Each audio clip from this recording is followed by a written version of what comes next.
ஒருத்தர் ரொம்பவும் மகிழ்ச்சியா வந்துகிட்டு இருந்தார். என்ன விஷயம்னு விசாரிச்சேன். நான் தோத்து போயிட்டேன், அதுதான் மனசுக்கு மகிழ்ச்சியா இருக்கு அப்படின்னார். எனக்கு இது ரொம்ப ஆச்சரியமா போச்சு. இந்த உலகத்துல தோத்து போறவங்க யாரும் மகிழ்ச்சியா இருக்கிறது இல்ல. அப்படி இருக்கிறப்ப இவர் இப்படி சொல்றாரு. எங்க தோத்து போனீங்கன்னு கேட்டேன். அதுக்கப்புறம் தான் அவர் விவரமா சொன்னார். என்னோட 5 வயசு குழந்தையோட நான் விளையாடிக்கிட்டு இருந்தேன். அந்த விளையாட்டுல என் குழந்தை ஜெயிச்சு விட்டுது, நான் தோத்து போயிட்டேன் அப்படின்னார் ரொம்ப உற்சாகமா. நான் யோசிச்சு பார்த்தேன். அதாவது நாம சின்ன குழந்தையா இருக்கிறப்போ எந்த விளையாட்டுல கலந்துக்கிட்டாலும் அதுல நாம தான் ஜெயிக்கணும்னு ஒரு வெறி நமக்குள்ள இருக்கும். நம்மளை எதிர்த்து விளையாடுறவர் நல்லவரா கெட்டவரா, பெரியவரா சின்னவரா அப்படிங்கறதெல்லாம் முக்கியம் கிடையாது. அவர் தோத்து போகணும், நாம ஜெயிக்கணும், அதுதான் முக்கியம். எதிரியை சந்தோஷப்படுத்த விளையாடுகிற கலை அப்ப நமக்கு தெரியறதில்ல. வாழ்க்கையில ஒரு பக்குவம் வந்ததுக்கு அப்புறம் வெற்றி பெறணுங்கிற மன அழுத்தம் போயிடுது. போட்டியில ஜெயிக்கணுங்கிறத விட குழந்தைய சந்தோஷப்படுத்தணுங்கிறது முக்கியமா போச்சு. ஜெயிக்கணுங்கிற வெறி ஓடி போட்டுது. ஒரு குழந்தையா இருந்தப்போ நம்ம வளர்ச்சிக்கு உதவிய வெறி பெரியவனானதுக்கு பிறகு நமக்கு எதிரியா மாறுது. அதை சரியான சமயத்துல நாம புரிஞ்சுக்கிட்டோம்னா போதும், நாம பொழைச்சிக்கலாம். ஒவ்வொரு மனுஷனுமே வாழ்க்கையோட அடுத்த கட்ட வளர்ச்சியில அடி எடுத்து வைக்கிற நேரத்துல தன்கிட்ட இருந்து ஏதோ ஒரு குணத்தை அல்லது தன்குடன் இருந்த ஏதோ ஒரு உறவை நாம இழக்கத்தான் வேண்டி இருக்குது. ஒரு கட்டம் வரைக்கும் உதவியா இருந்த குணம் அடுத்த கட்டத்துக்கு தடையா கூட மாறிடலாம். இந்த பரிமாண மாற்றத்துக்கு உள்ளாகிற ஒவ்வொருத்தரும் பிரத்யட்சமா இதை உணர்றாங்க. ஆனா பல பேர் எப்படின்னா பழச திறந்துட்டு புதிய கொள்கைகளை உருவாக்கிக்கிறதுக்கு இஷ்டம் இல்லாம இருந்துடுறாங்க, அல்லது அப்படி செய்ய முடியாம தவிக்கிறாங்க. இதையெல்லாம் மீறி அந்த பழச திறந்துட்டா அதை இழந்ததால உண்டாகிற மன அழுத்தம் சில காலத்துக்கு வருத்திக்கிட்டு தான் இருக்கும், வேற வழி இல்லை.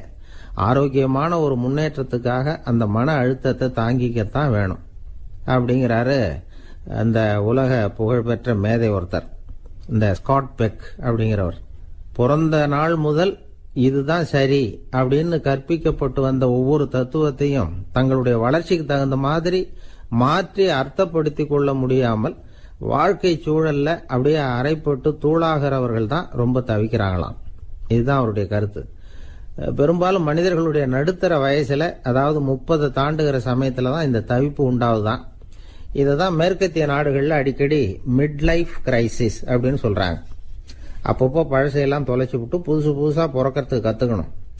ஒவ்வொரு நிமிஷத்தையும் அந்த நிமிஷத்துக்கு ஏற்ற சித்தாந்தம் கொண்டவர்களாக சந்திப்போம் அப்படிங்கிறார் அந்த உளவியல் நிபுணர். இப்படி பழகிக்கிட்டா வாழ்க்கை இன்பமயம், இல்லைன்னா தவிப்பு மயம்தான். பழச தொலைக்க முடியாதவர்கள்ல எத்தனையோ பேர் உண்டு, எத்தனையோ ரகம் உண்டு. அதுல வேடிக்கையான நண்பர்களும் உண்டு. ஒருத்தர் நண்பர் வீட்டுக்கு போனார். அவரு ஏதோ இனிப்பு பலகாரம் கொடுத்து சாப்பிட சொல்லியிருக்கிறாங்க அவங்க வீட்டுல. இவர் சாப்பிட்டு பார்த்துட்டு சொன்னாராம், சார் 6 மாசத்துக்கு முன்னாடி ஒரு தடவை இங்க வந்தேன், அப்போ ஒரு இனிப்பு பலகாரம் கொடுத்தீங்க, அது இதை விட நல்லா இருந்தது சார் அப்படின்னாராம். அப்ப செஞ்ச அதே இனிப்பு பலகாரம் தான் சார் இதுவும் அப்படின்னாராம் அவர். இயேசுநாதர்கிட்ட ஒருத்தர் கேட்டாராம், இயேசுவே என்னை எவ்வளவு நேசிக்கிறீர்கள் அப்படின்னு. அவர் தன்னுடைய 2 கைகளையும் அகல விரித்து இவ்வளவு என்று சொல்லி சிலுவையில் உயிர் நீத்தார் அப்படின்னு சொல்லுவாங்க. அதாவது அந்த நேசிப்புக்கு எல்லை கிடையாது, அதே போல மன்னிப்புக்கும் எல்லை கிடையாது. இது இயேசுநாதர் சொல்லி கொடுத்த ஒரு பாடம்.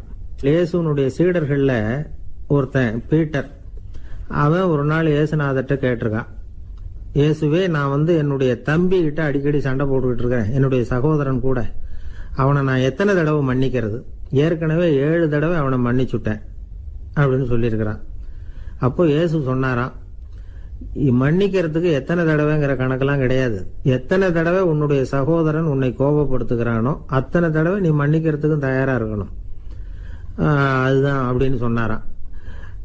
அப்ப இவனுக்கு ஒன்றும் புரியல, இது என்ன அவன் தப்பு பண்ணிக்கிட்டே இருப்பான், நாம மன்னிச்சுக்கிட்டே இருக்கிறதா அப்படிங்கிறது மாதிரி குழப்பமா இருந்திருக்கிறான். அப்போ இயேசுநாதர் தன்னுடைய சீடன் பீட்டர் கிட்ட ஒரு கதை சொன்னாராம். அந்த கதை இன்றைக்கு நாம எல்லாரும் சிந்தித்து பார்க்க வேண்டிய ஒரு கதை. அதாவது மன்னிப்பை விரும்புகிறவர்கள் மன்னிக்கவும் தயாராக இருக்க வேண்டும் அப்படிங்கிறது தான் அந்த கதையினுடைய தத்துவம். அந்த இயேசுநாதர் சொன்ன கதை என்னன்னா, ஒரு மன்னர் இருந்தார். அவர் ஒரு நாள் அரண்மனையில் உட்கார்ந்து கணக்கு வழக்குகள்லாம் பார்த்துக்கிட்டு இருந்தார். நம்ம அரண்மனையிலேருந்து யார் யார் அரசாங்க கடன் வாங்கியிருக்கிறாங்க, யார் யார் திருப்பி செலுத்தி இருக்கிறாங்க அப்படிங்கிற விவரத்தையெல்லாம் பார்த்துக்கிட்டு இருந்தார். அப்போதான் புரிஞ்சுது, அந்த அரண்மனையில் வேலை செய்கிற ஒருத்தனே அரசாங்க கடன் ஒரு வாங்கியிருக்கிறான்.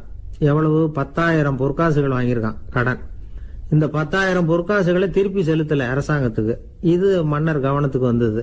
உடனே நம்ம அரண்மனையில் இருக்கிறவனே அரசு கடன் வாங்கி திருப்பி செலுத்தாம இருக்கான், அவனை கூப்பிட்டு வாங்கன்னு சொல்லி கூப்பிட்டுட்டு வந்தாங்களாம். விசாரிச்சிருக்கிறாங்க, என்னப்பா நீ எவ்வளவு ஒன்று? ஆமாங்க 10,000 பொற்காசுகள் வாங்கியிருக்கிறேன், இன்னும் திருப்பி கட்டலைன்னு இருக்கான். உடனே அவர் மன்னர் சொல்லியிருக்கிறார், நம்ம சட்டத்திட்டப்படி நீ உடனே பணத்தை திருப்பி கட்டிடு. அப்படி உன்னால கட்ட முடியலன்னா உன்னுடைய வீடு வாசல் சொத்து சுகம் எல்லாத்தையும் விற்று அந்த பணத்தை அரசு கருவூலத்தில் சேர்த்துக்கிறதுக்கு நானே ஏற்பாடு பண்ணிடுறேன் அப்படின்னு அந்த மன்னர் சொன்னாராம்.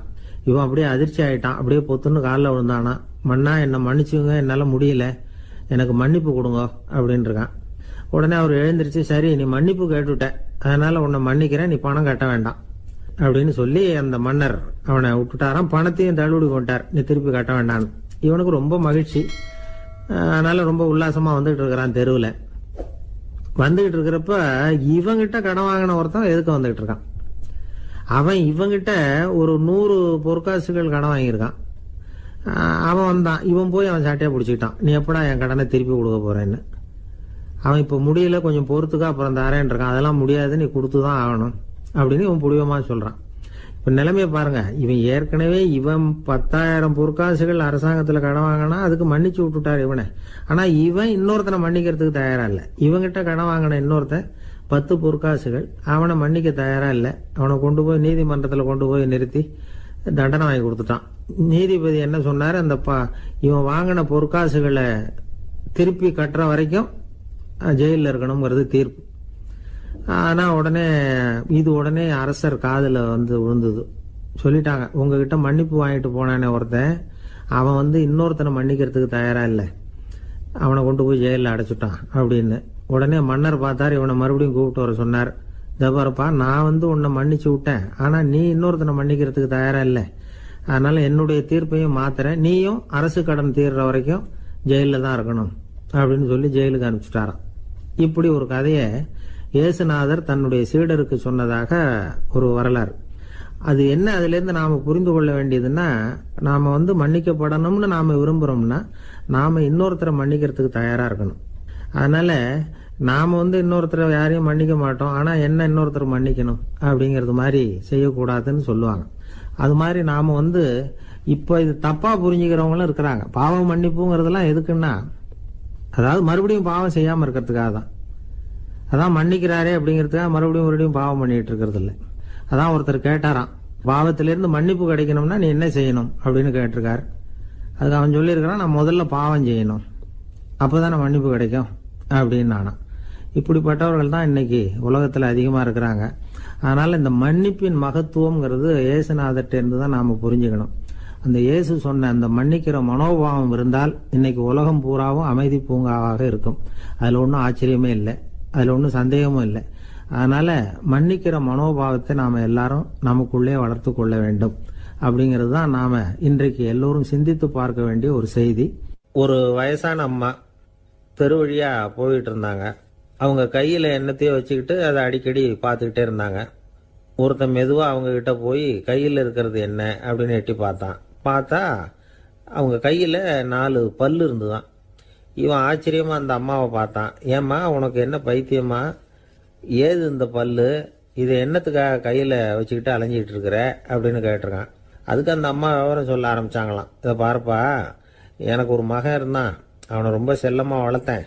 அவனை தரையிலேயே நடக்க விடுறதில்ல, எப்பவும் தூக்கி வச்சுக்கிட்டு இருப்பேன். அவன் நல்லா பெரியவனாகி பள்ளிக்கூடம் போறப்ப கூட அவன் புஸ்தக மூட்டையை நான் தான் சுமந்துக்கிட்டு போவேன். பார்க்குறவங்க கூட கேலி பண்ணுவாங்க, ஏம்மா படிக்க போகிறது நீயா உன் பிள்ளையான்னு கேட்பாங்க. அவன் இன்னைக்கு எவ்வளவோ பெரிய மனுஷன் ஆயிட்டான், வெளிநாட்டில் பெரிய உத்தியோகத்தில் இருக்கான். சமீபத்தில் இங்கே வந்துட்டு போனான். ஒரு நாள் ஏதோ கோபத்தில் என்ன அரைஞ்சுட்டான். அப்போ இந்த 4 பல்லும் கீழே விழுந்துட்டுது. இன்னமும் கூட விழுந்திருக்கும், ஆனால் பல்லு தான் இல்லை. என் புள்ள அரைஞ்சதுனால விழுந்த பல்லு இல்லையா அது, அதனால இதை எப்பவும் என் கையிலேயே வச்சுக்கிட்டு ஆசையோட பார்த்துக்கிட்டு இருக்கிறேன். அவன் தான் வெளிநாட்டுக்கு போட்டான், அவனை பார்க்க முடியாத ஏக்கத்தை நான் இந்த பல்லை பார்த்து போக்கிக்கிறேன் அப்படின்னு நாங்களாம் அந்த அம்மா. இந்த கதை எதுக்காகன்னா தாய் அன்பு அப்படிங்கிறது எப்படிப்பட்டதுங்கிறத புரிஞ்சுக்கிறதுக்காக. கல்யாணம் ஆனதுக்கு அப்புறம் தாயை மறந்து விடுறவங்க எத்தனை பேர் இந்த உலகத்தில்? அவங்க காதில் வேணுங்கிறதுக்காக தான் இந்த தகவல். ஆனால் ஒரு விஷயம் மட்டும் நல்லா புரிஞ்சுக்கணும். தாயை மதிக்க தெரிஞ்சவங்க தான் இன்றைக்கி வாழ்க்கையில் எல்லா விதத்துலேயும் முன்னுக்கு வந்திருக்கிறாங்க. வேணும்னா விசாரித்து பார்த்துக்குங்க. இன்னொரு அம்மா இருந்தாங்க. அவங்க தினமும் ஒரு கோயிலுக்கு வருவாங்க. சாமியை பார்த்து, கடவுளே நான் இறந்து போனால் நரகத்துக்கு போகணும் அப்படின்னு வேண்டிக்குவாங்களாம். எல்லாரும் சொர்க்கத்துக்கு போகணும்னு தானே கடவுள்கிட்ட வேண்டிக்குவாங்க. இந்த அம்மா தினம் நான் நரகத்துக்கு போகணும் அப்படின்னு வேண்டிக்கிறாங்க. அங்கே இருந்த அர்ச்சகருக்கு இது சந்தேகம். ஒரு நாள் அதை நேரடியாகவே அவங்கக்கிட்ட கேட்டுவிட்டார். அதுக்கு அந்த அம்மா பதில் சொன்னாங்களாம், ஐயா, எனக்கு கல்யாணம் ஆகி ரொம்ப நாள் வரைக்கும் குழந்தை பாக்கியம் இல்லாமல் இருந்தது. கோயில் குளம் எல்லாம் சுற்றி வந்தேன். ரொம்ப நாள் கழித்து ஒரு குழந்தை பிறந்தது, ஆண் குழந்தை. அவனை நான் ரொம்ப செல்லம் கொடுத்து வளர்த்தேன். அதோட விளைவு என்ன ஆச்சுன்னா, அவன் ரொம்ப மோசமாகிட்டான். கெட்ட பழக்க வழக்கம்லாம் கற்றுக்கிட்டான். அவன் இறந்து போனால் நிச்சயம் அவனுக்கு நரகம்தான் கிடைக்கும். அந்த அளவுக்கு கெட்டவன் அவன். அப்படிப்பட்ட காரியங்கள்லாம் பண்ணிகிட்ருக்கான், எனக்கு தெரியும். இவனுக்காக நரகத்தில் கூட யாரும் தயவு காட்ட மாட்டாங்க, தாட்சண்யம் காட்ட மாட்டாங்க. அதனால் இவனுக்கு முந்தி நான் இறந்து நரகத்துக்கு போயிட்டா அங்கே இவனை கவனிச்சிக்கலாமே, இவனுக்கு பணிவிடை செய்யலாமேன்னு பார்க்குறேன் அப்படின்னு நாங்களாம். அதனால தான் நான் நரகத்துக்கு போகணும்னு தினம் ஆண்டவனை வேண்டிகிட்டு இருக்கிறேன் அப்படின்னு கண்கலங்கி அந்த அம்மா சொன்னாங்களாம். அதுதான் தாய் உள்ளம்ங்கிறது. தாயின் பெருமையை சரியாக உணர்ந்துட்டா அவங்களுக்கு எப்பவும் எந்த கஷ்டமும் வராது. இது ஏதோ உபதேசத்துக்காக சொல்கிற வார்த்தை இல்லை, உண்மையான வார்த்தை. இந்த விவரத்தையெல்லாம் நண்பர் ஒருத்தர்கிட்ட சொல்லிகிட்டு இருந்தேன். அவர் கொஞ்ச நாள் கழித்து என்னை தேடி வந்தார். அவர் கையிலேயும் 4 பல்லு வச்சுருந்தார். என்னங்க ஆச்சு, ஏதுங்க இந்த பல்லு அப்படின்னு விசாரித்தோம். உங்கள் உபதேசத்தை கேட்டுவிட்டு இந்த உலகத்தில் எல்லாரையும் தாயாக நினைக்க ஆரம்பிச்சிட்டேன். ஒரு அம்மாவை கடத்தரில் பார்த்து தாயேன்னு கூப்பிட்டேன். அவங்க உடனே பலார்னு என்னை அரைஞ்சிட்டாங்க. பல்லு விழுந்துட்டுது. அதை தான் பொறுக்கி எடுத்துக்கிட்டு நேராக உங்களை தேடி வந்துக்கிட்டு இருக்கிறேன்னார். தாயேன்னு தானே கூப்பிட்டீங்க, அதுக்கு ஏன் அரைஞ்சாங்க அப்படின்னு கேட்டோம். நான் தாயேன்னு கூப்பிட்டது அவங்க காதில் நாயேன்னு விழுந்துட்டு தான், அதுதான் அப்படி ஆயிட்டுது அப்படின்னார். ஊருக்கு வெளியில் அமைதியான ஒரு இடம், அங்கே ஒரு ஆசிரமம், அங்கே ஒரு சாமியார். அவர் தினமும் நல்ல போதனைகள்லாம் செய்வார். பல பேர் போய் அங்கேயே சில நாள் தங்கி இருந்து அவர் சொல்கிற அறிவுரைகளை எல்லாம் கேட்டுக்கிட்டு வர்றது வழக்கம். ஒரு தடவை அவரை பார்த்துட்டு போகிறதுக்காக 3 வெளியூர் தம்பதிகள் வந்தாங்களாம். அந்த மடத்திலேயே சாப்பிட்டுக்கிட்டு தங்கி இருந்து அவங்களுடைய போதனைகளை கேட்டுக்கிட்டு போகணுங்கிறது அவங்க நோக்கம். காலையில் குளிச்சுட்டு பூஜையில் உட்காந்தார் அந்த சுவாமி. இவங்களும் குளிச்சுட்டு அந்த பூஜையை பார்க்கறதுக்காக அவர் முன்னாடி உட்காந்தாங்க. பூஜை ஆரம்பமாச்சு. சம்பிரதாயப்படி அது ரொம்ப நேரம் நடந்துக்கிட்டே இருக்குது. இவங்களுக்கு நல்ல பசி இருந்தாலும் இந்த நேரத்தில் அதை எப்படி வெளியில் காட்டிக்கிறது? பேசாமல் இருந்தாங்க. அந்த சுவாமி பூஜையை முடித்தார். அதுக்கப்புறம் பேச ஆரம்பித்தார். பேச்சு அருமையாக தான் இருந்தது, அமிர்தமாக தான் இருந்தது. இருந்தாலும் இவங்களுக்கு இருக்கிற வயிற்று பசி அது சரியாக கவனிக்க விடலை. அந்த சுவாமியே இதை கவனிச்சதா தெரியல. இவங்களுக்கு மனசுக்குள்ள ஒரு எண்ணம், உள்ளே சாப்பாடு தயாராகிட்டு இருக்கும் போல இருக்கு. இந்த பேச்சு முடிஞ்சது நம்மளை உள்ளே அழைச்சிட்டு போய் சாப்பாடு போடுவாங்கன்னு நினைக்கிறோம் அப்படின்னு இவங்களாம் நினச்சிக்கிட்டாங்க. ஆனால் சுவாமி இதை பற்றி எதுவுமே பேசலை, கண்டுக்கலை. ஒரு அம்மாவால் அதுக்கு மேலே சும்மா இருக்க முடியுமா? முடியல. சாப்பாட்டை கவனிக்கலாமா அப்படின்னு சொல்லி மெதுவாக ஆரம்பித்தாங்க. ஓ, கவனிக்கலாமே அப்படின்னு உள்ளே அழைச்சிட்டு போனார் சுவாமி. இவங்க ரொம்ப அவசரமாக எழுந்திருச்சு உள்ளே ஓடினாங்க. அங்கே ஒரு மேஜை மேலே ஒரு கிண்ணம் மூடி இருந்தது. ஓ, இதுதான் சாப்பாட்டு மேஜை போல இருக்கு, இங்கே சாப்பாடு வந்துடும் அப்படின்னு நினச்சாங்க. உடனே போய் சுற்றி உட்காந்துக்கிட்டாங்க. சுவாமி அந்த கிண்ணத்தை எடுத்து அந்த அம்மா கிட்ட கொடுத்தார். அவங்க அதை வாங்கி மூடியை திறந்து பார்க்குறாங்க. உள்ளே ஒரு சாவி இருக்குது. ஓ, சரிதான், இது சமையலறை சாவி போல இருக்கு. அங்கே போய் அதை திறந்து சாப்பாட்டை நாமே எடுத்துக்கிட்டு இங்கே வச்சுக்கிட்டு சாப்பிடணும் போல இருக்கு அப்படின்னு நினச்சாங்க. சாவி இருக்கு இல்லையா, வாங்க பூட்டு நிறைய காட்டுறேன் அப்படின்னு சுவாமி அவங்கள அழைச்சிட்டு போனார், காட்டினார். இவங்க அந்த அறையை ரொம்ப அவளோட திறந்தாங்க. உள்ளே பார்த்தா அங்கே அரிசி, பருப்பு, விதவிதமான காய்கறி எல்லாம் இருக்குது. சமையலுக்கு வேண்டிய மிளகாய், எண்ணெய், பால், தயிர், நெய் இப்படி எல்லாமே இருக்குது. அடுப்பு, விறகு, நெருப்பு போட்டி அது கூட அங்கே இருக்குது. சாப்பாடு தயாராக இருக்கும்னு நினச்சிக்கிட்டு போனால் இப்படி இருக்குதே அப்படின்னு சொல்லி அதை பார்த்ததும் ரொம்ப சோர்ந்து போட்டாங்க அவங்க. சுவாமி, என்ன இது சாப்பாடு இல்லையா அப்படின்னாங்க. அதுதான் சாப்பாட்டுக்கு வேண்டிய எல்லாம் இங்கே இருக்குதே. அடுப்பு மூட்டி நீங்கள் தான் அவங்கவுங்க ருசிக்கு தகுந்த மாதிரி சமைச்சிக்கணும். இந்த சன்னியாசிக்கு எப்படி சமைக்க தெரியும் அப்படின்னு கேட்டார் சுவாமி. சாப்பாடு தயாராக இருக்கும்னு நாங்கள் எதிர்பார்த்தோம் அப்படின்னாங்க. நீங்கள் இப்படி சொல்லுவீங்கன்னு நானும் எதிர்பார்த்தேன். இது வரைக்கும் நான் எவ்வளவோ தத்துவம்லாம் எடுத்து சொன்னேன். எல்லாத்தையும் விட இதுதான் அனுபவபூர்வமான தத்துவம். ஆண்டவன் நமக்கு நல்ல மனசை கொடுத்துருக்கிறான், நல்ல வாய்ப்புகளையும் தந்திருக்கிறான், அதையெல்லாம் பயன்படுத்திக்கக்கூடிய மூளையையும் சிந்தனையையும் கொடுத்துருக்குறான். ஆனாலும் அடுப்பை தான் நீங்கள் மூட்டணும். அடுப்பை நீங்கள் தான் மூட்டணும். உங்களுக்கு உகந்ததை நீங்கள் தான் சமைச்சு ருசித்து அனுபவிக்கணும். ஆண்டவனே அதை செஞ்சுக்கிட்டு இருக்க மாட்டான் அப்படின்னாராம் அந்த சுவாமி. நம்முடைய வாழ்க்கையில் பல நல்ல பலன்களை பெறறதுக்கு நாம தான் முயற்சி பண்ணணும். அதுக்குரிய சூழ்நிலையைத்தான் ஆண்டவன் கொடுப்பானே தவிர அதை விளக்கறதுக்காக தான் அந்த சுவாமி அப்படி செஞ்சு காட்டியிருக்கிறார். இது ஒரு பெரியவர் இப்படி ஒரு விளக்கம் கொடுத்தார். அதுக்கப்புறம் அந்த 3 தம்பதிகளும் தெளிவடைஞ்சுட்டாங்களாம்.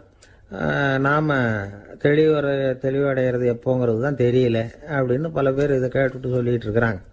இந்த கதையை நம்முடைய நண்பர் ஒருத்தர்கிட்ட சொன்னேன். அந்த நண்பர் ரொம்ப சந்தோஷப்பட்டார். நீங்கள் சொல்கிறது கரெக்டு சார், ஆனால் நான் அதை விட ஒரு படி மேலே சார். எனக்கெல்லாம் அரிசி பருப்பு இருக்கிற ரூம் எதுன்னு கையை காட்டிட்டா போதும், உடனே கிண்ணத்துலேருந்து சாவியை எடுத்து கொடுக்கணுங்கிற அவசியம்லாம் இல்லை எனக்கு. அப்புறம் எப்படி ரூமை திறந்துருவீங்க அப்படின்னு கேட்டேன். பூட்டை உடைச்சி திறந்துருவேன், அதுதான் எனக்கு பழக்கம் அப்படிங்கிறார். உலகத்தில் எது எதுக்கோ ஆராய்ச்சி கூடங்கள் இருக்குது இல்லை, அது மாதிரி தூக்கத்தை பற்றி ஆராய்ச்சி பண்ணுறதுக்கு ஒரு ஆராய்ச்சி கூடம் இருக்குது. அப்படி ஆராய்ச்சி பண்ணணும்னா அதுக்கு மூழ்கிக்கிட்டு இருக்கணும்ல. அதனால தான் அந்த ஆராய்ச்சி கூடம் இங்கே இல்லை, அமெரிக்காவில் பாஸ்டன் பல்கலைக்கழக மருத்துவமனையில் அது இருக்குது. அங்கே தூக்கத்தை பற்றி பல விதமான ஆராய்ச்சிகள் பண்ணிகிட்டு இருக்கிறாங்க. அந்த ஆராய்ச்சி கூடத்தில் இயக்குனராக இருக்கிற ஒரு நிபுணர், அவர் என்ன சொல்கிறார் தெரியுமா? உங்களுக்கு தூக்கம் வரலையா, நீங்கள் நல்லா தூங்கிறதுக்கு தாராளமாக சில யோசனைகளை என்னால் சொல்ல முடியும் அப்படிங்கிறார். யோசனை தானே, காசா பணமாக கேட்டு வச்சுக்கலாமே. உணவு, மனநிலை, தூங்கும் இடத்தோட சூழ்நிலை, படுக்கைக்கு செல்றப்போ உள்ள பழக்க வழக்கங்கள், இது காரணமாக ஒருத்தருக்கு தூக்கம் வராமல் போகலாம். தூக்கம் வராததுக்கு இதுதான் காரணம்னா அதையெல்லாம் சுலபமாக கட்டுப்படுத்தலாங்கிறார் அவர். தூக்கத்தை வரவழைக்கக்கூடிய ஒரு நல்ல மருந்து உடற்பயிற்சி. ஆனால் ஒன்று, படுக்க போகிற நேரத்தில் இது மாதிரி உடற்பயிற்சிகள் எல்லாம் செய்யக்கூடாது. கொஞ்சம் முன்னாடி பகல்லையே இந்த பயிற்சிகளை செய்கிறது நல்லது. தூக்கம் வராமல் அவதிப்படுறவங்க பிற்பகல் நேரங்களில் காஃபி, டீ இது மாதிரி பானங்களை சாப்பிடக்கூடாது. மது அருந்துறது கூட தூக்கத்தை பாதிக்கும். வெது வெதுப்பான நீரில் குளிக்கிறது, தியானத்தில் ஈடுபடுறது, ஓய்வாக இருக்கிறது, படுக்கிறது, அதாவது படுக்கிறதுக்கு முன்னாடி ஒரு குவளை பால் சாப்பிட்றது, இதெல்லாம் தூக்கத்தை வரவழைக்கிறது ரொம்ப உதவியாக இருக்கும். இன்னொரு விஷயம் என்னென்னா, தூங்கி ஆகணுமேங்கிற கவலை வேண்டியதில்லை. அப்படி நினச்சி கவலைப்படுறதை விட்டுடணும். தூக்கம் வரலையா, உடனே படுக்கையை விட்டு எழுந்திருக்க வேண்டியது. வெளியில் வாங்க, வேறு ஏதாவது வேலையில் ஈடுபடுங்க, கொஞ்சம் நேரம் உலாவுங்க, அல்லது ஏதாவது ஒரு புஸ்தகத்தை எடுத்து படிங்க. களைப்பு ஏற்பட்டால் மறுபடியும் படுக்கைக்கு போங்க, தூக்கம் தானே வந்துடும். ஒரு விஷயத்தை மட்டும் நல்லா ஞாபகத்தில் வச்சுக்கணும். படுக்கைக்கு போகிறப்போ உங்கள் மற்ற எல்லா பிரச்சனைகளையும் மறந்துடணும். அது எப்படி சார் முடியும், அந்த நேரம் தானே எல்லா பிரச்சனையும் வரிசையாக ஞாபகத்துக்கு வருது அப்படின்னு நாம் நினைக்கலாம். ஆனால் பழக்கத்தில் அதை நாம் மாற்றிக்க முடியும். கொஞ்சம் முயற்சி பண்ணணும், அவ்வளோதான். இது எல்லாமே ஆராய்ச்சி பண்ணி பார்த்துட்டு அந்த நிபுணர் சொல்கிற கருத்து தான். இன்னொரு விஷயமும் அவர் சொல்கிறார். அது என்னென்னா, உடல் கோளாறு காரணமாக தூக்கம் வராமல் அவதிப்படுறவங்களுக்கெல்லாம் இந்த யோசனைகள் சரியாக வராது அப்படிங்கிறார். அதுக்கெல்லாம் மருத்துவ சிகிச்சை கொடுத்து தான் சரி பண்ணணும். சில பேருக்கு நடு ராத்திரியில் மூச்சு திணறல் ஏற்பட்டு தூக்கம் வராமல் போயிடும்.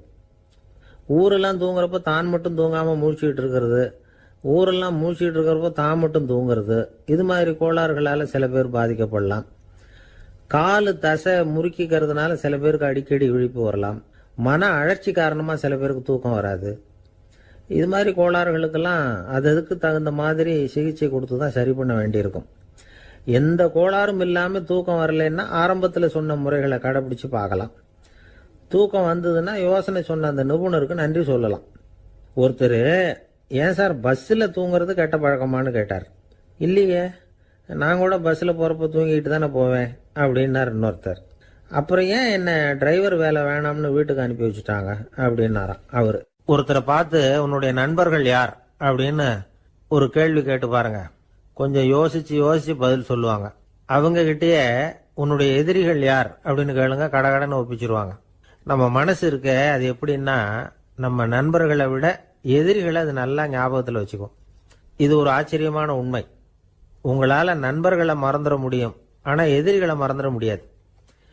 இது ஒரு வேடிக்கையான நிலைமை தான். அழகான தருணங்களை நாம் ஏன் மறந்துடுறோம்? இது இயற்கை. ஏன்னா நம்ம மனசு மலர்களை கவனிக்கிறது இல்லை, அதில் இருக்கிற முள்ளை தான் கவனிக்குது.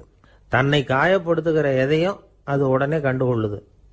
ஒரு தெளிந்த சிந்தனை உடைய மனசு மிக அழகாக உள்ள எல்லாத்தையும் கவனிக்கும். அது நன்றியுடன் உணரக்கூடிய எல்லாத்தையும் பார்த்து குறிச்சிக்கும். இப்படிப்பட்டவங்க வாழ்க்கை இயல்பாகவே நல்லா அமையும். அது ரொம்ப அபூர்வம். மனசில் உள்ள ஒரு சிறிய அமைப்பை மாற்றுவதை பொறுத்து தான் இந்த விஷயம் அப்படிங்கிறார் ஓஷோ. ஒரு யூத கோவில் இருந்துதான், அது யூதர்களின் மடமாகவும் இருந்தது. அங்கே ஒரு தலைமை குரு, அவர் ரொம்ப கண்டிப்பானவர். அந்த கோவிலை ஒட்டி ஒரு தோட்டம். ஒரு நாள் காலையில் அந்த தோட்டத்தில் 2 இளம் யூதர்கள் நடந்து போய்கிட்டு இருக்கிறாங்க. காலையில் 1 மணி நேரம், மாலையில் 1 மணி நேரம் அவங்க அந்த தோட்டத்தில் நடக்கிறதுக்கு அனுமதி உண்டு. மற்ற நேரங்களில் அவங்க மத புத்தகங்களை படிக்கணும், பிற விதிமுறைகளை கடைபிடிக்கணும். அந்த 2 பேருமே தொடர்ந்து புகைப்பிடிக்கிற பழக்கம் உள்ளவங்க. ஆனால் கோவில் மடத்தில் இருக்கிறப்போ அவங்க புகைப்பிடிக்க முடியாது, அது கடுமையான குற்றம். சரி, நாம் தோட்டத்தில் இருக்கிறப்போவாவது புகைப்பிடிக்கலாமா அப்படின்னு ஒரு ஆசை அவங்க 2 பேருக்குமே. இருந்தாலும் பயம். இப்படி கேட்டால் மதகுரு என்ன சொல்லுவாரோ அல்லது என்ன செய்வாரோங்கிற பயம். இப்படியே கொஞ்ச நாள் ஆச்சு. ஒரு நாள் இந்த 2 பேரில் ஒருத்தன் ரொம்ப கலங்கி போய் அந்த கோவிலிருந்து வெளியில் வந்துக்கிட்டு இருந்தான். வந்தவன் நேராக தோட்டத்து பக்கம் போனான். அங்கே இன்னொருத்தன் ஆனந்தமாக புகை பிடிச்சிக்கிட்டு இருக்கிறான். அதை பார்த்து தான் இவனுக்கு அதிர்ச்சி. அட கடவுளே, என்ன இது, நீ கேட்காமலே ஆரம்பிச்சிட்டியா அப்படின்னா. இல்லை நான் கேட்டுவிட்டு தான் ஆரம்பிச்சிருக்கேன்னா அவன். அப்படியா, என்ன மனுஷன் இவர், நானும் தான் கேட்டேன், என்ன கண்ணாபுண்ணான்னு திட்டி விட்டார். இது என்ன கோவிலா இல்லை நரகமா? உனக்கு புகை பிடிக்கணும்னு ஆசையாக இருந்தால் நரகத்துக்கு போகணும்னு சொல்லிவிட்டார். அது சரி, உன்னை மட்டும் எப்படி அனுமதிச்சார் அப்படின்னு கேட்டான் இவன். அவன் சிரிச்சுக்கிட்டே, நீ எப்படி கேட்ட சொல்லு அப்படின்னா. நாம் இந்த தோட்டத்துக்கு வர அனுமதிக்கப்பட்டிருக்கிறதே ஜபத்துக்காகத்தானே, அதனால் நான் ஜபம் சொல்லும் பொழுது புகை பிடிக்கலாமா அப்படின்னு கேட்டேன். அதுக்கு தான் அவர் சத்தம் போட்டு என்னை அடிக்கவே வந்துட்டார் அப்படின்னா இவன். நீ ஒரு மாதிரியாக கேட்டிருக்க, நான் வேற மாதிரியாக கேட்டிருக்கிறேன். ஜபம் சொல்லும்போது புகை பிடிக்கலாமான்னு நீ கேட்டிருக்க. ஐயா, புகை பிடிக்கும் பொழுது ஜபிக்கலாமா அப்படின்னு நான் கேட்டேன். அதில் தப்பு ஒன்றும் இல்லை அப்படின்னு பதில் சொல்லிட்டார் அப்படின்னா. ஒரு சிறிய மாற்றம்தான் அது மிகப்பெரிய மாறுதலை ஏற்படுத்தி விட்டது. மனசு நல்ல விதமாக சிந்திக்க ஆரம்பிச்சுட்டுதுன்னா மகிழ்ச்சிக்கு பஞ்சம் இல்லை. ஒரு கஞ்சன் ஆற்றுல விழுந்துட்டான். வெள்ளத்தில் தத்தளிச்சுக்கிட்டு இருக்கிறான். கரையில் நின்ன ஒருத்தர், உன் கையை கொண்டா இப்படி பிடிச்சி இழுத்து கரையில் சேர்த்து விடுறேன்னார். எதையும் கொடுத்து பழக்கம் இல்லாத அவன் கையையும் கொடுக்க மாட்டேன்னுட்டான். இவர் பார்த்தார்.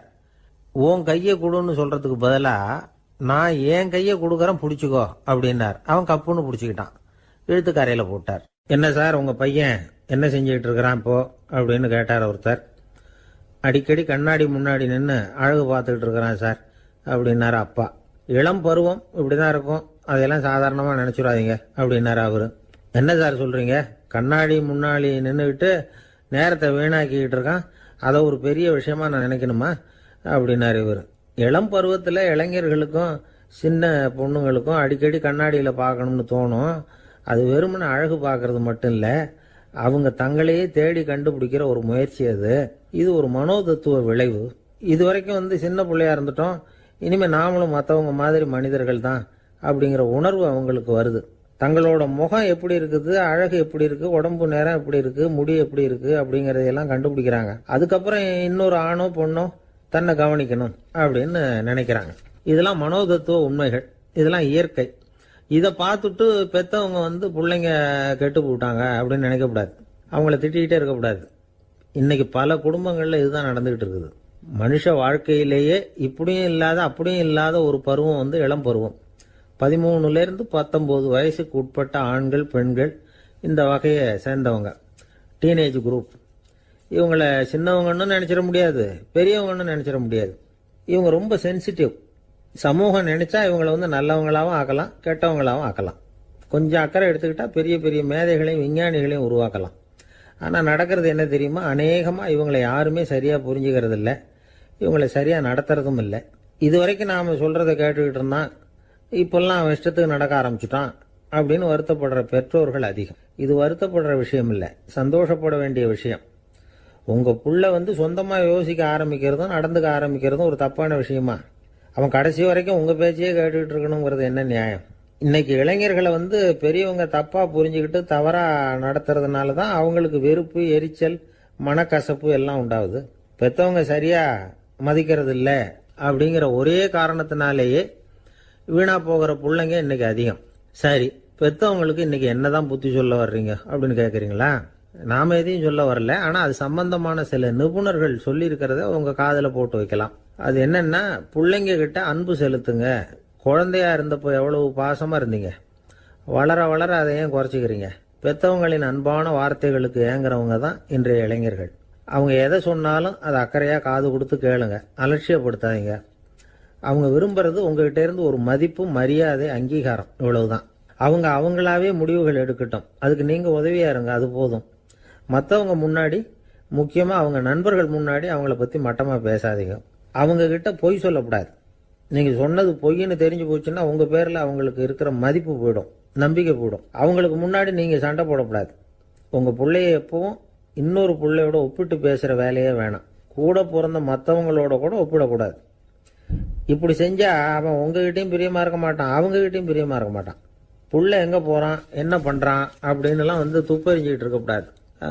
இளைஞர்கள் தனிமையை விரும்புகிறவங்க. அவங்கள பெட்டியில் வச்சு மூடி பாதுகாக்கணும்னு நினைக்கக்கூடாது. அவங்கள எப்படி பாதுகாக்கிறது அப்படிங்கிறது அவங்களுக்கே தெரியும். உங்கள் புள்ள எப்படி நடந்துக்கணும்னு நீங்கள் எதிர்பார்க்குறீங்களோ அது மாதிரி நீங்கள் நடந்து காட்டுங்க, அது போதும். ஒரு வீட்டில் அப்பாவும் அம்மாவும் பேசிகிட்டு இருக்கிறாங்க. என்னங்க, நம்ம பொண்ணு பெரியவளாயிட்டா, அடிக்கடி கண்ணாடி முன்னாடி போய் நின்றுக்கிட்டு இருக்கிறா, சீக்கிரமாக ஒரு பையனை பார்த்து கல்யாணத்தை முடிக்காம இப்படி மசன்னு கல் மாதிரி உட்காந்துருக்குறீங்களே அப்படின்னு சத்தம் போட்டாங்க. அந்த அம்மா, அவசரப்படாத, பார்க்கறதுக்கு கண்ணுக்கு அழகா லட்சணமா புத்திசாலியா ஒரு பையன் கிடைக்க வேணாமா, அதுதான் பார்த்துக்கிட்டு இருக்கிறேன் அப்படின்னாரு அப்பா. இதுக்கு அந்த அம்மா சொல்றாங்க, எங்க அப்பா இப்படியெல்லாம் நினைச்சுக்கிட்டு இருந்திருந்தா எனக்கு கல்யாணமே ஆயிருக்காது தெரியுமா அப்படின்னாங்களாம். 1816 வருஷம் செப்டம்பர் மாதம் 11 பிரான்ஸ் தேசத்தில் உள்ள ஒரு மருத்துவமனை. அங்கே ஒரு இளம் டாக்டர் கொஞ்ச நாளைக்கு முன்னாடி தான் அந்த ஆஸ்பத்திரியில் புதுசாக வேலைக்கு சேர்ந்துருக்கிறார்.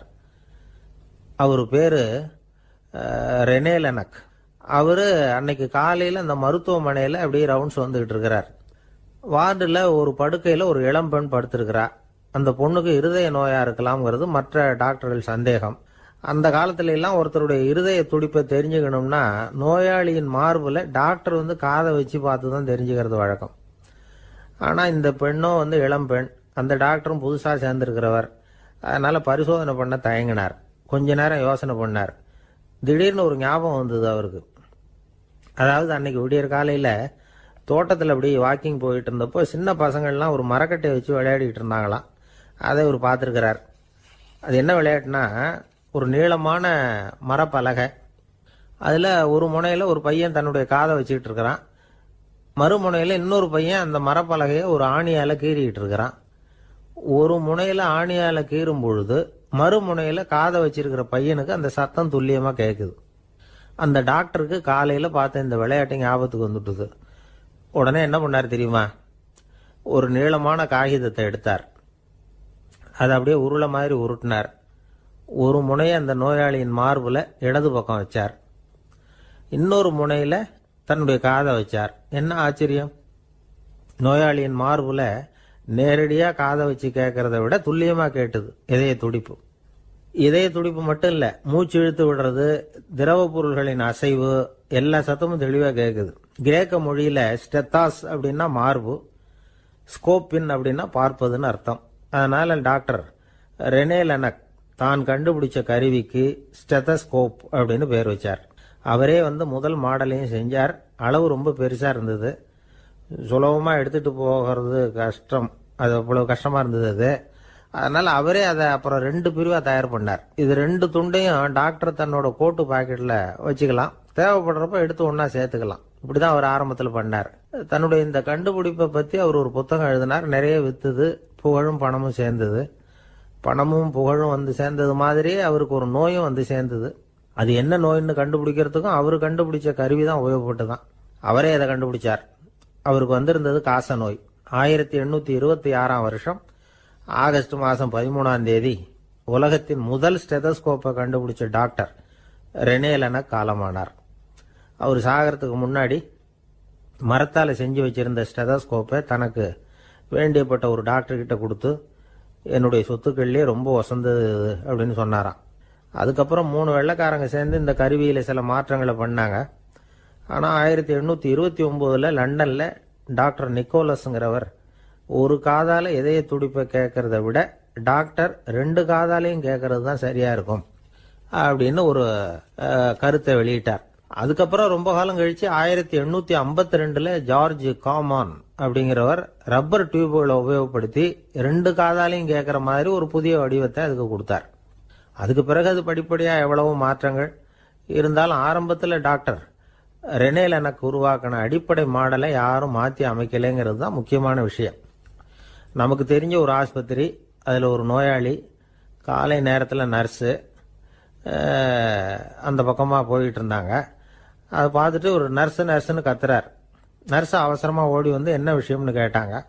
சிஸ்டர், இங்கே பாருங்க, உங்கள் டாக்டரை என் நெஞ்சில் ஒரு காதை வச்சு கேட்டுக்கிட்டு இருக்கிறார் அப்படின்னார் நோயாளி.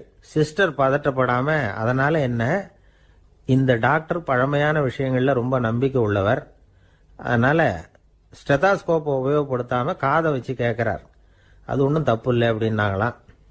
ஐயோ, அதுக்காக இல்லை சிஸ்டர், இவர் என் நெஞ்சு மேலே தலையை வச்சது நேற்று ராத்திரி 9 மணி, இப்போ விடிஞ்சு போச்சு, இன்னமும் தலையை எடுக்கவே இல்லை, அதுக்காக தான் சந்தேகப்பட்டு உங்களை கூப்பிடுறேன் அப்படின்னாராம். அரேபிய நாடு, அங்கே ஒரு ஆட்சி தலைவர், அரேபிய நாட்டு ஆட்சி பொறுப்பை ஏற்றுக்கிட்டவர். அவர் வந்து ஆட்சி பொறுப்பை ஏற்றுக்கிட்ட பிறகு ஒரு நாள் ஒரு தெருவில் நடந்து போய்கிட்டு இருந்தார். அவர் தோளில் ஒரு பெரிய துணி மூட்டை, அதை சுமந்துக்கிட்டு கடத்தெருவை நோக்கி அவர் போய்கிட்டு இருக்கிறார். வழியில் அவரை சந்திச்சார் உமர். அவர் கேட்டார், கலீஃபா அவர்களே, எங்கே புறப்பட்டுட்டீங்க அப்படின்னு கேட்டார். கலீஃபான்னா ஆட்சி தலைவர்னு அர்த்தம்.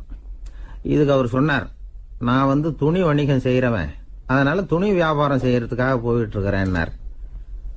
நீங்க இப்போ இந்த நாட்டுக்கு ஆட்சி தலைவர், ஆட்சி பொறுப்புல இருக்கிறீங்க, நீங்க வியாபாரம் செய்ய போட்டா அரசு பணிகளை செய்யறது யாரு அப்படின்னு கேட்டார் அவர். நான் அரசு பணிகளை மட்டுமே செஞ்சுக்கிட்டு இருந்தா என் குடும்பத்தை காப்பாத்துறது யாரு அப்படின்னு கேட்டார் அவர். இப்படி கேட்டவர் யார் தெரியுமா? அவர் தான் அபூபக்கர், இறை தூதர் முகமது அவர்களுக்கு பிறகு கலீஃபாவாக தேர்ந்தெடுக்கப்பட்டவர். அப்போலாம் ஆட்சி தலைவர்களுக்கு சம்பளம்னு எதுவும் கிடையாது. இந்த பிரச்சனையை எப்படி தீர்க்கிறதுன்னு யோசனை பண்ணார் உமர். அபு உபைதா அவர்கள்கிட்ட அழைச்சிட்டு போனார். அவர் யாருன்னா, அவர் தான் பொது நிதி கருவூலத்தின் பொறுப்பாளர். அவர்கிட்ட பிரச்சனையை சொன்னார். இது மாதிரி ஆட்சி தலைவருக்கு பொது நிதியிலிருந்து ஊதியம் அளிக்க முடியுமான்னு கேட்டார். பொது நிதி விதிகளின்படி அதுக்கு சாத்தியம் இல்லைன்னு சொல்லிவிட்டாரு அவரு. சரி, வேற ஏதாவது வழி இருக்குதான்னு கேட்டார் உமர். அபு உபைதா கொஞ்சம் யோசனை பண்ணி பார்த்தார். அப்புறமா சொன்னார், மக்காவிலிருந்து மதீனாவுக்கு குடிபெயர்ந்து வந்த அகதிகளுக்கு நிதி உதவி அளிக்கிறதுக்கு விதிகள்ல இடம் இருக்கு. அப்படி பார்த்தா அபூபக்கரும் அகதி தானே, அதனால எல்லா அகதிகளுக்கும் கொடுக்கறது மாதிரியே அவருக்கும் ஒரு தொகை அளிக்கலாம்னார். கலீஃபா அபூபக்கருக்கு இந்த அகதி உதவி தொகையைத்தான் கொடுத்துட்டு வந்தாங்களாம். குடும்ப செலவுக்கு அது போதுமானதா இல்ல. இருந்தாலும் கலீஃபாங்கிறதுக்காக மற்ற அகதிகளை விட அதிகமா தொகையை பெற அவர் விரும்பல. மார்பு பக்கம் கிழிஞ்சிருந்த ஒரு மேலாடையை தான் அவர் அணிஞ்சிருந்தார். அவருடைய துணைவியார் அஸ்மா, அவங்க ஒரு நாள் தேன் அருந்த ஆசையா இருக்குன்னாங்களாம். நமக்கு கிடைக்கிற ஊதியம் குடும்ப செலவுக்கே போதுமானதா இல்லையே, இந்த நிலையில தேன் வாங்கறதுக்கு காசுக்கு நான் எங்க போவேன் இருக்காரு அவரு. கொஞ்ச நாள் கழிச்சு அவங்க ஒரு தொகையை அவர்கிட்ட கொடுத்து தேன் வாங்கிட்டு வர சொன்னாங்களாம். இவருக்கு ஆச்சரியம், ஏது இந்த பணம்னு கேட்டிருக்காரு. நீங்க தினமும் குடும்ப செலவுக்காக கொடுத்துக்கிட்டு வந்த பணத்துல கொஞ்சம் கொஞ்சமா மிச்சப்படுத்தி வச்சேன்னாங்களாம். அபூபக்கர் அந்த பணத்தை எடுத்துக்கிட்டு நேரா பொது நிதி கருவூல பொறுப்பாளர்கிட்ட போனார். இந்த பணத்தை பொது நிதியில சேர்த்துருங்க, இது அதிகப்படியா எனக்கு தரப்பட்டு வந்த ஊதியம், அடுத்த மாசத்துல இருந்து இந்த தொகையை குறைச்சுங்கன்னு வேற சொல்லிவிட்டாராம்.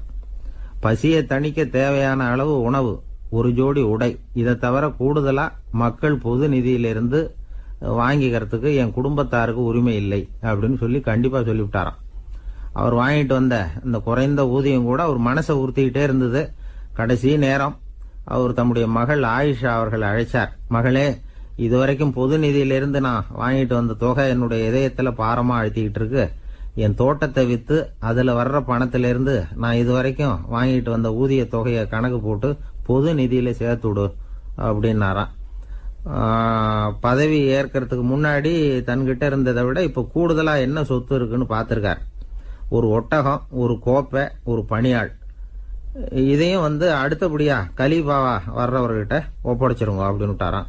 அதே மாதிரி அடுத்து வந்த உமர்கிட்ட ஒப்படைச்சாங்க. அப்போ உமர் சொன்னாராம், அபூபக்கரே, இந்த முன்மாதிரியால உங்களுக்கு பிறகு இந்த ஆட்சி பொறுப்பை ஏற்கிறவர்களை பெரும் நெருக்கடிக்கு ஆளாகி விட்டீங்க அப்படின்னு சொல்லி ரொம்ப கண் கலங்கினாராம். கடைசியா அபூபக்கர் தன்னுடைய குடும்பத்தாருக்கு விட்டு சென்ற சொத்து ஒரு படுக்கை விரிப்பு, ஒரு போர்வை, அவ்வளவுதான். இது சிந்திக்க வேண்டிய ஒரு செய்தி. ஒரு ஊர்ல ஒரு மன்னர் இருந்தாராம். அமைச்சர் அவர்கிட்ட சொன்னாராம், மன்னா, நம்ம ராஜ்யத்துல இனிமே லஞ்ச ஊழலே இருக்காதுன்னாராம்.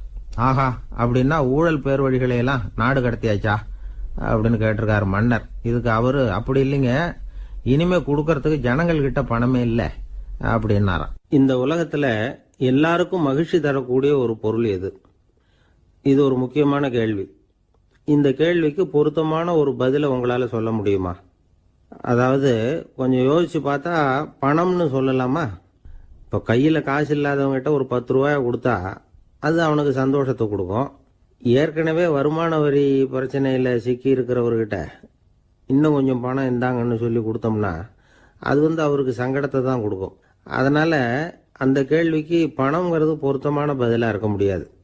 கேள்வி என்னன்னா, இந்த உலகத்தில் எல்லாருக்கும் மகிழ்ச்சி தரக்கூடிய ஒரு பொருள் எது? சரி, இனிப்புன்னு சொல்லலாமா? ஏன்னா எல்லாருக்கும் இனிக்க தானே செய்யும். அதுலேயும் ஒரு சிக்கல் இருக்கு. சக்கரை வியாதிகாரங்களுக்கு அது என்ன சந்தோஷத்தையா கொடுக்கும்? ஆக எல்லாருக்கும் வேறுபாடு எதுவும் இல்லாமல் மகிழ்ச்சியை கொடுக்கக்கூடியது வேற ஏதோ ஒன்று இருக்கு.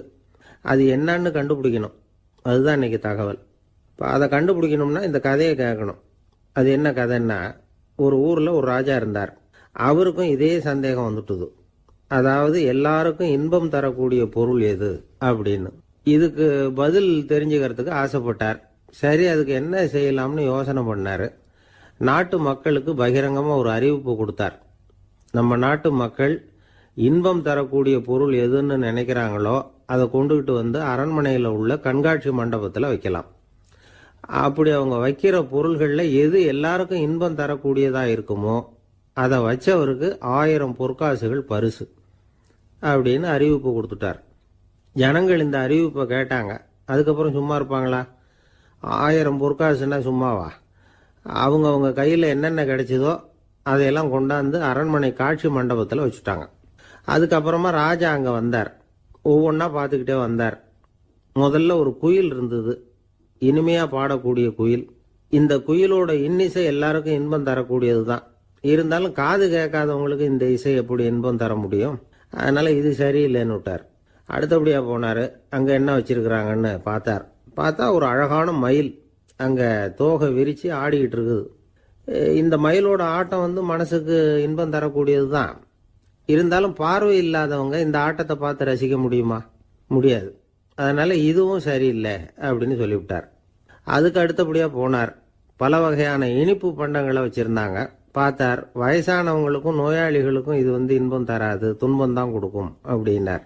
இப்படி ஒவ்வொன்றா பார்த்துக்கிட்டே போறார். அழகான மலர்கள், கனிகள், ஓவியங்கள் எதுவுமே பொருத்தமாக தெரியல. சகல பேருக்கும் இன்பம் தரக்கூடிய வகையில் எதுவும் இல்லை. கடைசியாக வந்தார். அங்கே ஒரு களிமண் பொம்மை இருந்தது. அது என்ன பொம்மை தெரியுமா? பசியால் வாடி இருக்கிற ஒருத்தருக்கு ஒரு அம்மா இனிமையாக பேசிக்கிட்டு சோறு போடுறது மாதிரி அந்த பொம்மையை செஞ்சுருந்தாங்க. அதுக்கு கீழே அன்பு அப்படின்னு எழுதியிருந்ததுதான். ராஜா பளிச்சுன்னு ஒரு முடிவுக்கு வந்தார். அந்த பொம்மையை செஞ்ச சிற்பியை வரவழைச்சார், பரிசு கொடுத்தார். அன்பு ஒன்று தான் எல்லாருக்கும் இன்பம் அளிக்கக்கூடிய பொருள். காது கேட்காதவங்களும் அதை கேட்க முடியும், பார்வை இல்லாதவங்களும் அதை பார்க்க முடியும், குழந்தைகளும் அதை உணர முடியும் அப்படின்னு அதுக்கு விளக்கம் கொடுத்தார் அந்த மன்னர். இந்த உலகத்தில் எல்லாருக்கும் மகிழ்ச்சி தரக்கூடிய ஒரு பொருள் அன்பு தான். அதை புரிஞ்சுக்கிட்டு தான் சில கணவன்மார்கள் மனைவி பேரில் ரொம்ப அன்பை காட்டிக்கிறது வழக்கம். ஒரு வீட்டு வாசப்படி பக்கமாக மழைக்கு ஒதுங்கினார் ஒருத்தர். மழை தூரிக்கிட்டு இருந்தது, இருட்டு நேரம். அந்த வீட்டில் இருந்தவர், இன்னைக்கு ராத்திரி வேணும்னா இங்கேயே தங்கிட்டு காலையில் போங்க அப்படின்னார். உடனே இவர் சொன்னார், ரொம்ப நன்றிங்க, ஒரு 10 நிமிஷத்தில் இதை வந்துடுறேன் அப்படின்னு சொல்லிவிட்டு எங்கேயோ ஓடினார். 10 நிமிஷம் கழித்து திரும்பி வந்தார். ஆமாம், எங்கே போயிட்டு வந்தீங்கன்னு கேட்டார் வீட்டில் இருந்தவர். நேராக எங்கள் வீட்டுக்கு போய் மனைவி கிட்ட இன்னைக்கு ராத்திரி இங்கேயே தங்கிக்கிறேன்னு சொல்லிவிட்டு வந்துட்டேன் அப்படின்னார் அவர். அன்புல இது ஒரு ரகம். ஆசைப்படுறதுல தப்பு இல்லை, ஆனா அந்த ஆசை தேவைக்கு தகுந்த மாதிரி இருக்கணும். தேவைக்கு மீறிய ஆசைகள் இருக்கு பாருங்க, அது தேவையில்லை. இந்த கருத்தை வலியுறுத்தது மாதிரி ஒரு கதை உண்டு. தேவேந்திரனுக்கு திடீர்னு வீடு கட்டணும்னு ஒரு ஆசை வந்துதான். வீடுன்னா நாம கட்டுற மாதிரி இல்லை. தேவேந்திரன் வீடுன்னா சும்மாவா, ஒரு பிரம்மாண்டமான அரண்மனை கட்டணும். அது மாதிரி இந்த 3 லோகத்திலயும் ஒரு அரண்மனை கிடையாது அப்படின்னு எல்லாரும் சொல்லணும். இது அவனோட ஆசை. உடனே தேவ தச்சரான விஸ்வகர்மாவை கூப்பிட்டான், உத்தரவு போட்டான். விஸ்வகர்மா தன்னுடைய உதவியாளர்களை எல்லாம் கூப்பிட்டு ஒன்னா சேர்த்துக்கிட்டார். படாத பாடுபட்டு ஒரு பெரிய அரண்மனையை கட்டி முடிச்சார். கட்டி முடிக்க 1000 வருஷம் ஆச்சு. தேவேந்திரன் வந்து பார்க்கறான். அவனுக்கு திருப்தி ஏற்படல. என்னுடைய அந்தஸ்துக்கு இது ரொம்ப சாதாரணமான கட்டிடம், இதை விட இன்னும் பெருசா கட்டு அப்படின்னா. தேவ தச்சர் திணறி போயிட்டார். அவரால் அதுக்கு மேல எதுவும் செய்ய முடியல. என்ன பண்றதுன்னு யோசனை பண்ணார். நேரா நாரதர் காலில் போய் விழுந்தார். நீங்க தான் என்ன இந்த பிரச்சனையிலேருந்து காப்பாற்றணும்னார். நாரதர் யோசனை பண்ணார். சரி கவலைப்படாதேன்னார். நேரா இந்திரன் கிட்ட போனார். இந்திரன் வந்து நாரதரை பார்த்த உடனே வாங்கன்னு கூட்டிட்டு போய் அரண்மனையை காட்டினான். இது மாதிரி ஒரு அரண்மனையை நீங்க வேற எங்கேயாவது பார்த்துருக்கிறீங்களா அப்படின்னு ரொம்ப பெருமையா கேட்டான். நான் பார்த்ததில்லை, ஆனா என்னை விட வயசுல மூத்தவர் மகரிஷி லோமேசர், அவர் ஒருவேளை பார்த்துருக்கிறாரா என்னமோ அப்படின்னார். உடனே அவரை மனசுல நினைச்சு தியானம் பண்ணினார். அடுத்த கணம் லோமேசர் அங்க வந்தார். இடையில ஒரு சின்ன துண்டு, கையில ஒரு கமண்டலம், தலையில ஒரு பாய், அவ்வளவுதான் அவர்கிட்ட இருந்தது. எதுக்காக தலையில எந்த பாய் அப்படின்னு கேட்டான் இந்திரன். என்ன மாதிரி அற்ப ஆயுள் உள்ள ஒரு ஜீவன் தனியா வீடு கட்டிக்கிட்டு திண்டாடணுமா? இந்த பாய் தான் ஒரு வீடு மாதிரி எனக்கு நிழல் கொடுக்குது அப்படின்னார் அவர். என்னது, உங்களுக்கு வந்து அவ்வளவு கொஞ்சமான ஆயுளா அப்படின்னு ஆச்சரியத்தோட கேட்டான் இந்திரன். ஆமா, இதை பாரு, என்னுடைய மார்புல ஒரு பொற்காசு அளவுக்கு ரோமம் உதிர்ந்துட்டுது. எப்ப என் உடம்புல உள்ள எல்லா ரோமமும் உதிர்ந்துருமோ அப்ப என்னுடைய ஆயுள் முடியும் அப்படின்னார். எப்ப அந்த ரோமங்கள் பூரா உதிரும்னு கேட்டான் இவன். ஒரு பிரம்மா மறைஞ்சதும் ஒரு ரோமம் உதிரும்.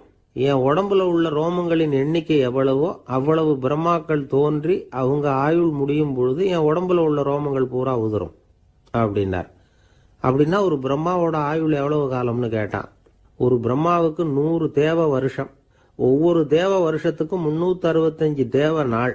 ஒவ்வொரு தேவ நாள்லயும் ஒன்ன மாதிரி 14 இந்திரர்கள் தோன்றி மறைகிறாங்க அப்படின்னு மகரிஷி லோமேசர் சொல்றார். இதை கேட்டதும் இந்திரன் ஆடி போயிட்டான்.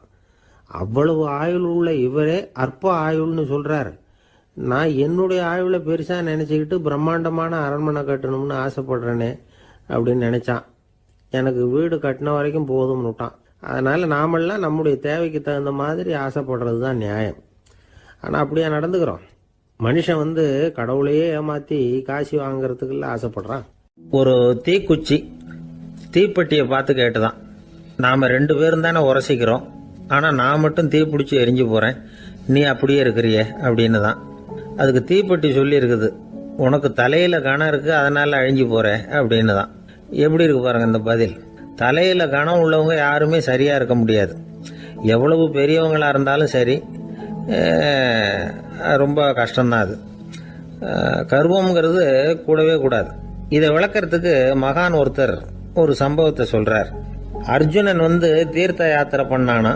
அப்போ தென்னிந்தியாவுக்கு வந்திருக்கிறான். ராமேஸ்வரத்துக்கு போனப்போ அங்க இலங்கைக்கு கல்லுலாம் அடுக்கி போடப்பட்டிருந்த பாலத்தை பார்த்தானா. ஒரு சின்ன குரங்கு அதுக்கு பக்கத்துல விளையாடிட்டு இருந்திருக்கு. அதை பார்த்துட்டு அர்ஜுனன் சிரிச்சிருக்கான். ஏன் சிரிக்கிறேன்னு கேட்டிருக்கு அந்த குரங்கு. ராமன் மிகச்சிறந்த வில் வீரன். அப்படி இருக்கிறப்போ அவன் வந்து இலங்கைக்கு அம்புகளாலேயே ஒரு பாலம் கட்டியிருக்கலாம்.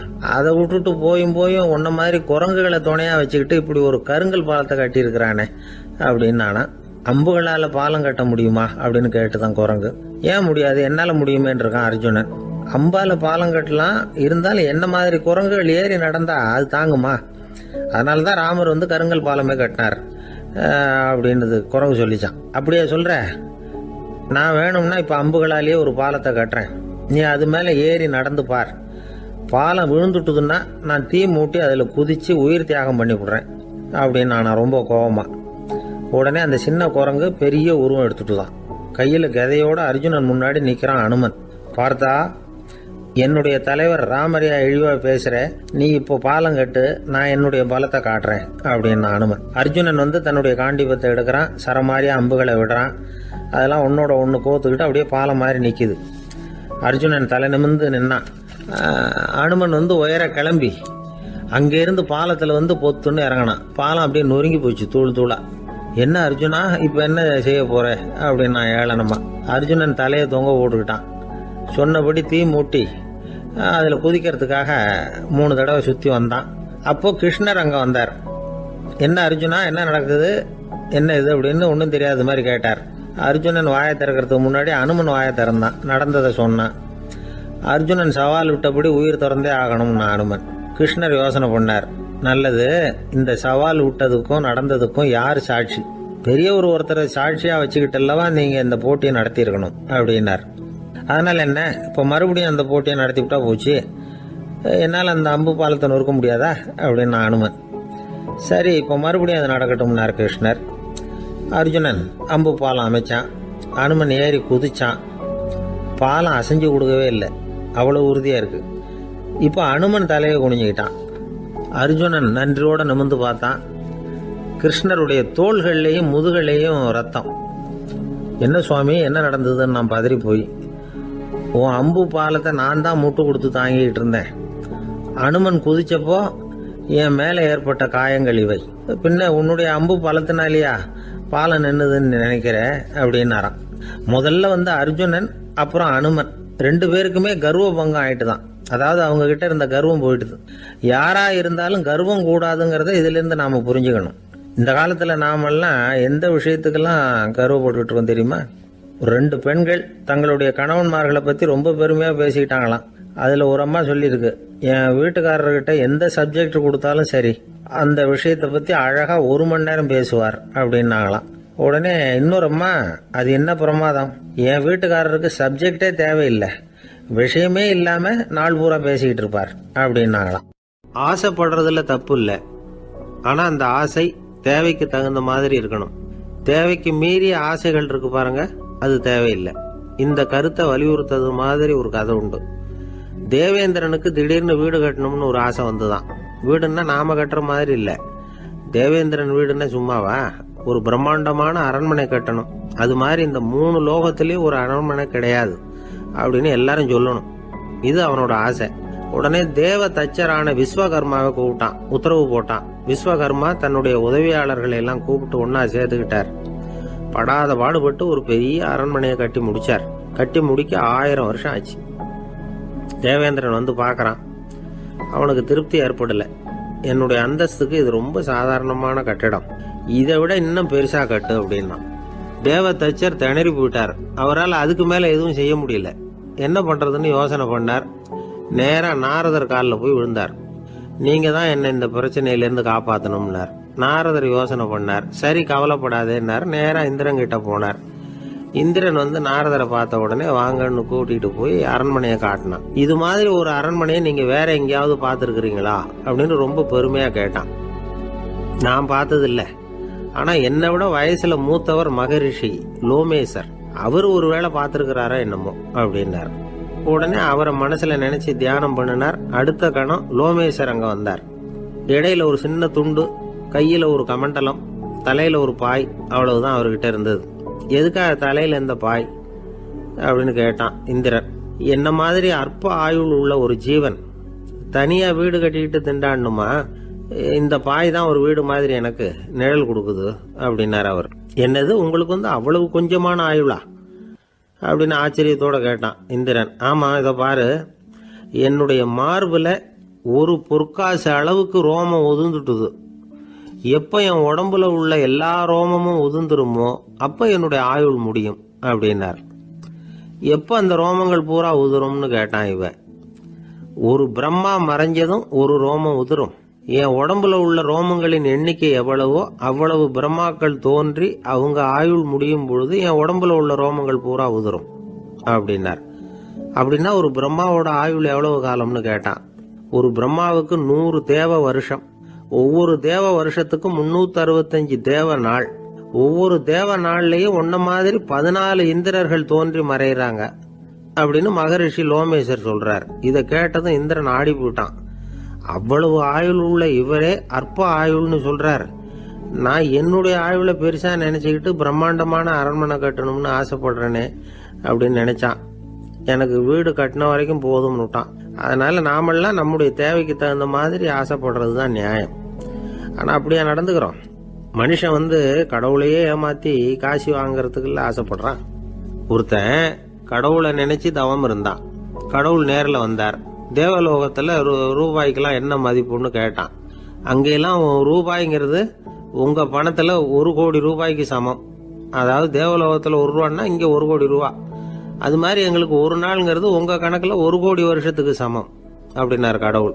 அப்படின்னா எனக்கு நீங்க அதிகமா எதுவும் தர வேணாம், உங்க கணக்குப்படி ஒரே 1 ரூபா கொடுங்க, அது போதும்னா இவன் ரொம்ப சாமர்த்தியமா. கடவுள் யோசனை பண்ணார். அது ஒன்றும் கஷ்டம் இல்லை, 1 ரூபா தானே கேட்கற, கொடுத்துட்றேன். ஆனா இப்போ வரும்பொழுது நான் எடுத்துக்கிட்டு வரல, எங்க கணக்குப்படியே 1 நாள் பொறுத்துக்க பணத்தோட வந்துடுறேன் அப்படின்னு சொல்லிவிட்டு பறந்து போயிட்டார்.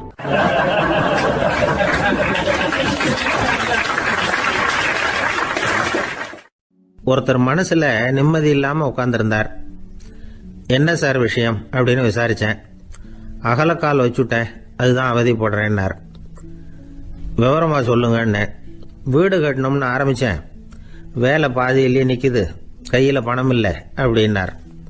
இது மாதிரி ஆசாமிகள் பல பேரை நீங்க பார்த்துருக்கலாம். இவங்கெல்லாம் சுலபமா மன அழுத்தத்துக்கு ஆளாயிடுறாங்க. மன உளைச்சல், அதாவது ஸ்ட்ரெஸ் அப்படின்னு சொல்றோமே, அதுக்கு அடிப்படையான சில காரணங்கள் உண்டு. அதாவது மிகையாக திட்டமிடுதல் அப்படிங்கிறதும் ஒரு முக்கியமான காரணம். நடைமுறை சாத்தியம் என்னங்கிறத மனசுல வச்சுக்கிட்டு எந்த திட்டத்தையும் தீட்டணும், அப்பதான் அது சரியா வரும். 2வது காரணம் என்ன தெரியுமா? ஒரே நேரத்தில் பல்வேறு செயல்களில் ஈடுபடுறது. தொலைபேசியில் பேசிக்கிட்டே கையில் இருக்கிற கடிதத்தை படிச்சுக்கிட்டே எதிரில் உட்காந்துக்கிட்டு இருக்கிறவருக்கும் அப்பப்போ பதில் சொல்லிக்கிட்டு மனசில் பல்வேறு சிந்தனைகளை அப்படியே ஓட விட்டுக்கிட்டு இருக்கிறது, இதுவும் மன அழுத்தத்தை உண்டாக்குது. 3வது காரணம், எதிலேயும் வெற்றி மட்டும் எதிர்பார்க்கிற ஒருதலை பட்சமான ஆர்வம். நாம தொட்டதெல்லாம் வெற்றியாவே முடியணும் அப்படின்னு எதிர்பார்க்கறவங்க ஏதாவது ஒண்ணுல தோல்வியை கண்டா தோண்டு போயிடுறாங்க.